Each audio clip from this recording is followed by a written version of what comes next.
Terima kasih Anda masih di Selamat Pagi Indonesia, dan pada pagi hari ini saya sudah bersama dengan dua orang narasumber untuk membahas mengenai kasus kekerasan seksual yang kembali marak terjadi di Indonesia.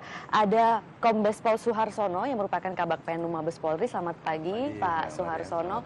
Kemudian ada Ibu Ratna Bantara Munti yang merupakan Direktur LPH Apik Jakarta. Selamat pagi. Selamat pagi Mbak Maria. Ya, Bu Ratna, ini kalau kita melihat ada kasus YY, kemudian ada kasus V di Manado, juga ada kasus MI di Lampung.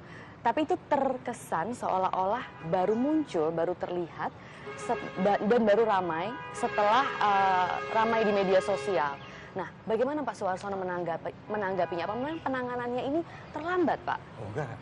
Justru saya pribadi atau kita semuanya harus fair. Proses itu sudah berjalan. Kasus Bengkulu, begitu muncul laporan, begitu juga tertangani. Dan hari ini, insya Allah nanti sudah pembacaan vonis. Artinya kecepatan penanganan itu patutlah kita berikan apresiasi. Kemudian juga dengan perkara-perkara yang lain. Ada yang di Lampung ini masih penanganan karena perlu penyelidikan. Tidak seperti yang nampak di permukaan bahwa telah terjadi peristiwa ini kemudian langsung ini tersangkanya atau pelakunya, bukan. Demikian juga kasus yang lain seperti di Sulawesi Utara dan atau Gorontalo ini, karena dua lokus delikti ini juga perlu proyek yang lebih lebih matang lagi sehingga tidak salah penyidik menerapkan ketentuan, penyidik tidak salah dalam menangani perkara tersebut. Sehingga ini dari bulan Januari sampai saat ini masih dalam proses. Tapi untuk yang sekarang ini terjadi, yang tadi saya sampaikan di depan di Bengkulu, ini kecepatan luar biasa. Jadi langsung sudah cukup cepat ya, tidak saat di media sosial ramai, tidak seperti itu, Pak? Belum, itu belum sudah tertangani. Bu Ratna, bagaimana melihatnya untuk penanganan permasalahan kekerasan seksual ini? Apakah memang sudah cukup cepat, kemudian tepat? Iya, kalau untuk kasus yang disorot media saja, saya dapat kabar dari teman pendamping di Bengkulu, itu mereka memang harus mengeksposnya di media lokal sampai benar-benar ditangani secara serius. Jadi memang kalau polisi mungkin pertama bisa menemukan, tapi proses selanjutnya itu yang selalu lama ya. Dan itu dari mulai 4 April ya, jenazahnya ditemukan. Nah, kemudian Manado yang kita bisa telusuri di media, berita di media, itu dari Januari. Tapi itu juga orang tuanya sangat kesal karena nggak diproses. Jadi persoalannya adalah dari mulai laporan sampai seterusnya itu bisa lama.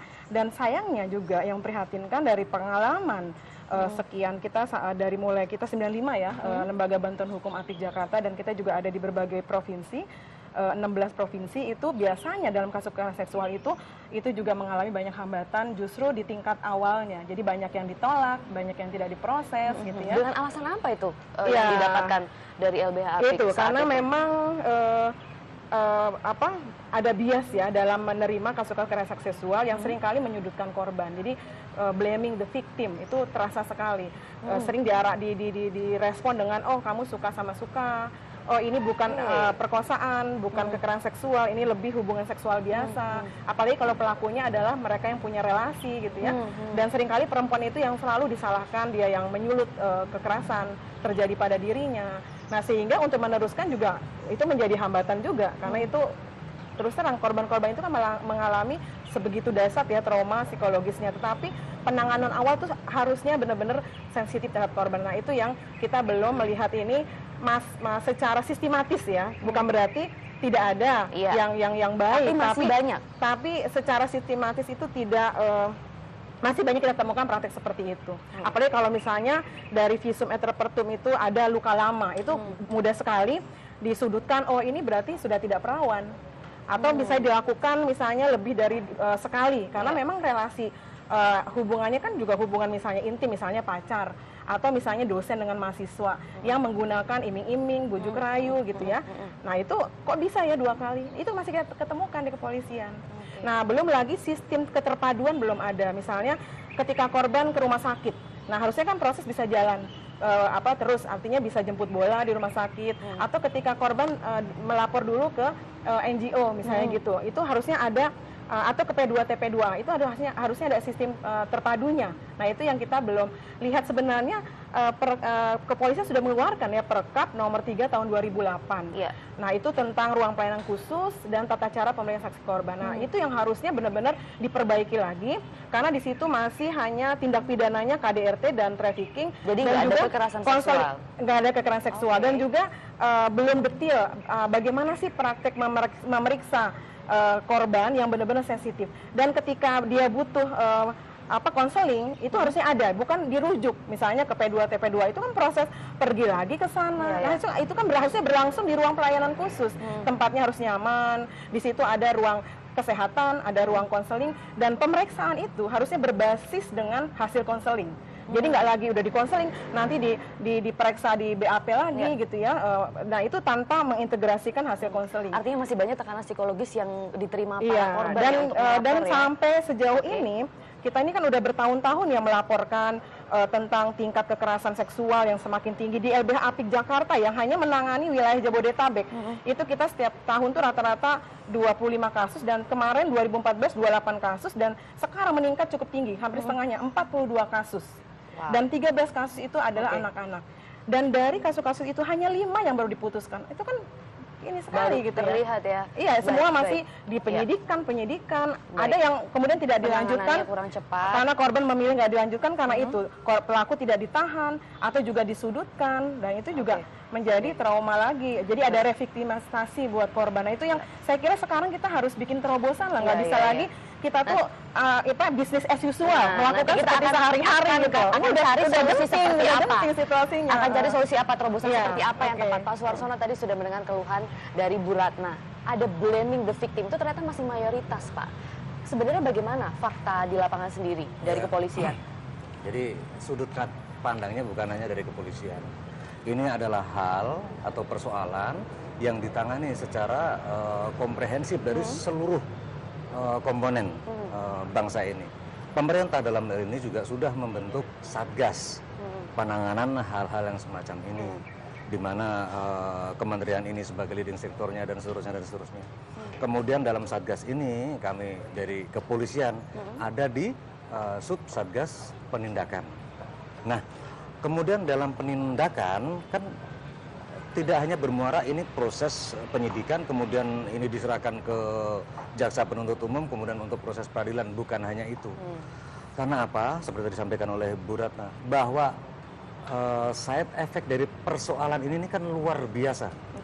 Baik itu terhadap korban sendiri, kemudian kepada keluarga dan keluarga besarnya, ini dampak yang luar biasa. Perlu penanganan komprehensif dari lembaga yang besar, artinya bersama-sama ini. Kemudian kalau ada ini masih kurang karena tidak tertanganinya untuk trauma healingnya lah ya, tidak tertangani dengan tuntas. Nah di situ tuh kan multi lembaga itu. Dan itu ada di sini, nanti mungkin bisa kita undang salah satu narasumber lagi dari unit pelayanan perempuan dan anak Barreskrim yang juga akan menyampaikan informasi tentang bagaimana sih prosedur penanganan ini. Kemudian kalau lambat, jadi bukan lambat karena semuanya itu by proses. Manggil orang pun dengan proses, harus dengan waktu sekian hari. Semuanya proses itu berjalan.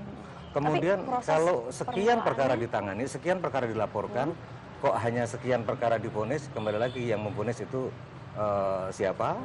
Kemudian yang sedang dalam proses penyidikan itu kami ada lengkap.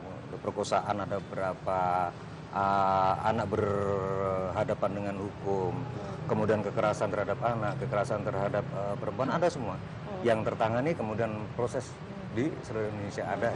Ini kita belum berbicara yang korbannya disabilitas ya, atau korbannya anak, itu kan butuh penanganan juga yang lebih plus ya. Betul.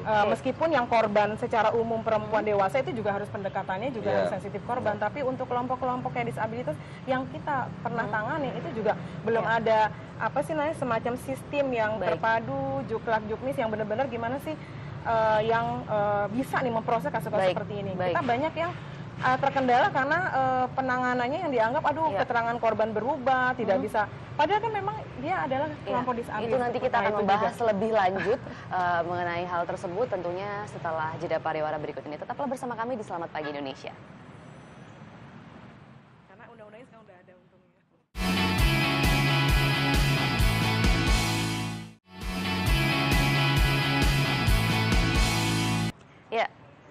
Ya, kami kembali masih dari Bareskrim Polri dengan dialog langsung dan sudah ada tambahan satu orang narasumber. Ini ada Kompol Rita yang merupakan dari Unit Perlindungan Perempuan dan Anak. Nah, tadi kita sudah sedikit membahas, Bu Rita, mengenai permasalahan yang masih kalau misalnya pemeriksaan tuh blaming the victim. Jadi ada pertanyaan-pertanyaan yang menyudutkan bahwa memang polisi itu harus menanyakan seolah-olah dia tidak percaya untuk membuktikan bahwa si korbannya adalah korban. Itu yang sebenarnya membuat korban tertekan. Tanggapan Bu Rita sendiri sebagai orang yang berada di unit PPA?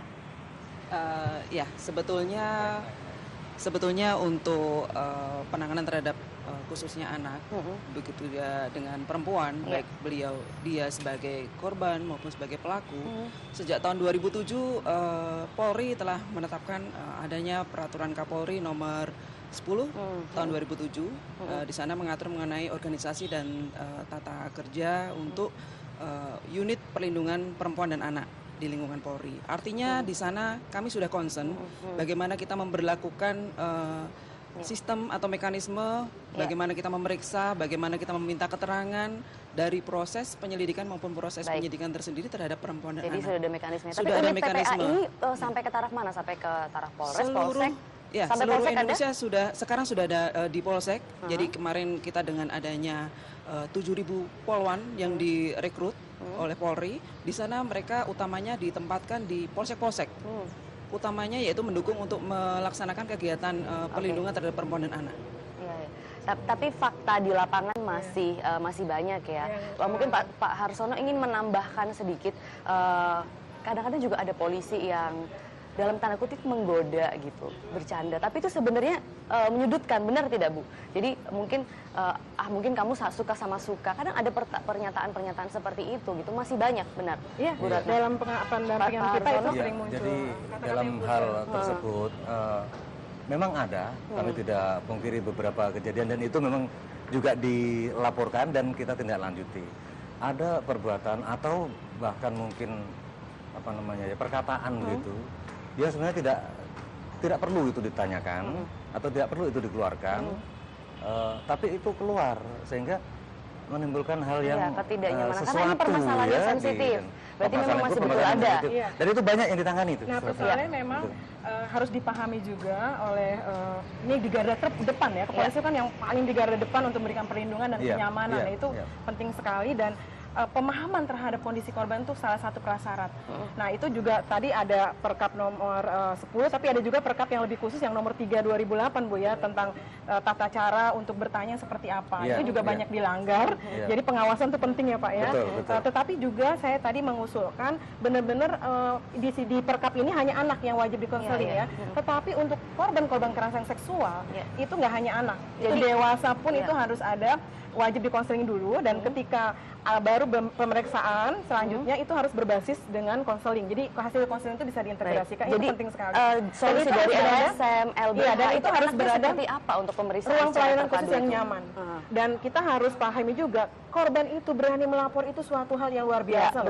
Dia harus melewati berbagai hambatan, terutama dari mulai keluarga, dari mulai diri sendiri tidak juga didukung keluarga, membuat malu. Dan yang jelas dia misalnya sudah tidak perawan, itu kan masa depannya dengan dia membuka aibnya misalnya.